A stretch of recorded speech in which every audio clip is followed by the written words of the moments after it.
Hi, hello there friends, Skyrionn here. If you're new, then welcome to this channel. If you're a returning subscriber, welcome back.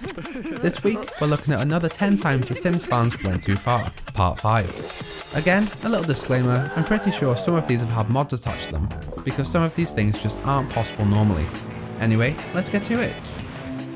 Number 1. I started the game with just myself as an adult, and a young son. I was immediately hit by a falling satellite and died.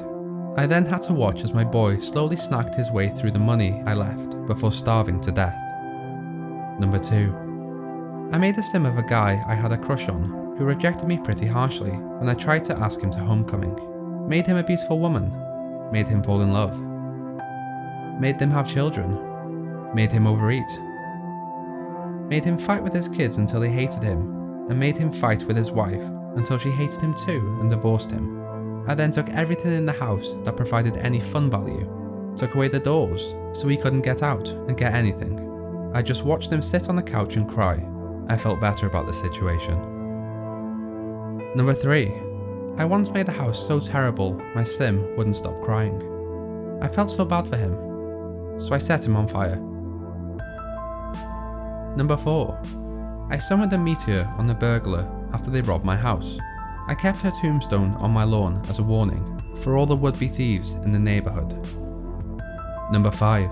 I simply stopped playing the game, meaning every sim, every single one I have made, are trapped forever in a purgatory, unable to move, smell, taste, touch, or even think. They may not even be aware of how they're stuck forever, only able to start up what lives they have when I start the game again, but I never will. They're statues, stuck without time or even a universe to call home. Number 6. I created a lab under my Sim's house, filled it with observation chambers and test subjects. I ran a variety of experiments there. I killed my Sims in every way possible.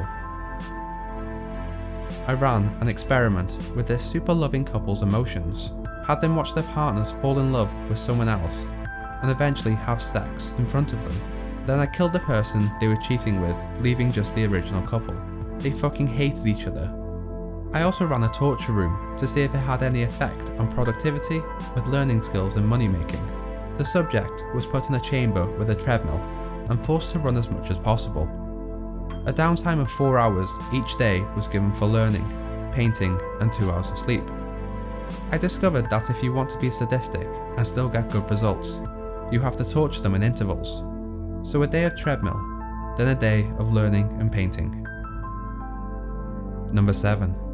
I took a small child outside in the backyard and caved in all the ground around him, so he was surrounded by nothing but an empty black pit.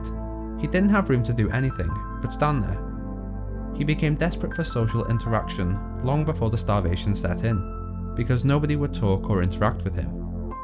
Social services eventually came when he verged on dying. I tried to block their access to the house by locking the doors, but they opened them anyway and got inside the house.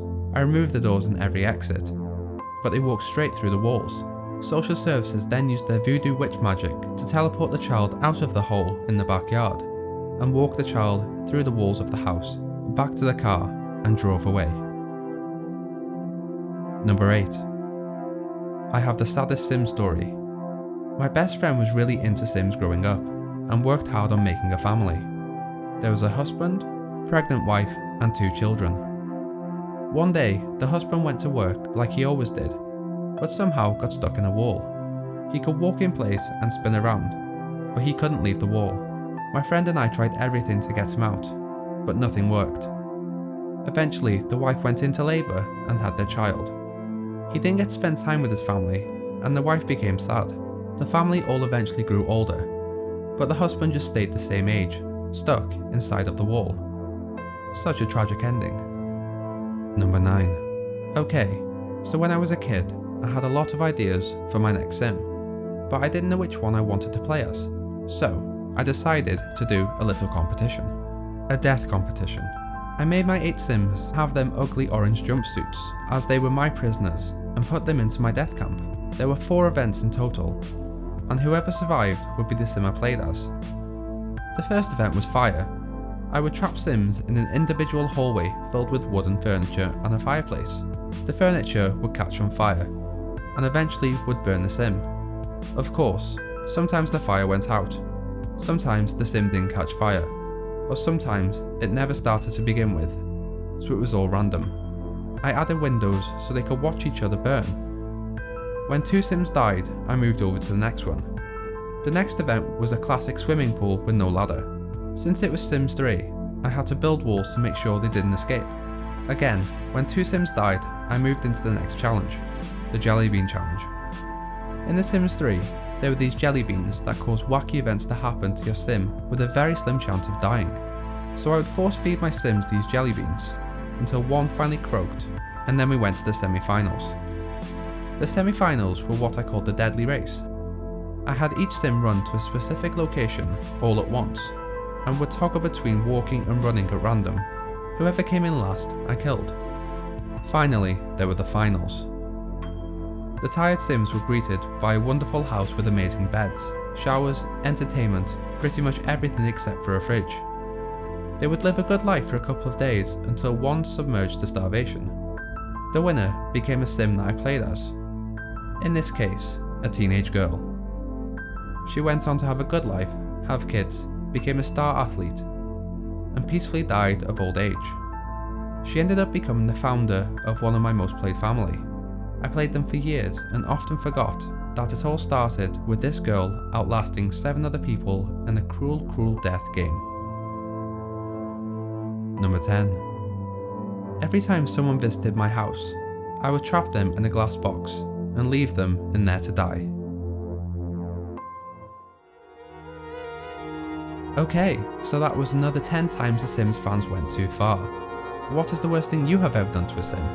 Let me know in the comments. If you liked this episode, then hit that like button, and if you really like this episode, then hit that subscribe button for more content every Monday. Now, enjoy your day. Bye.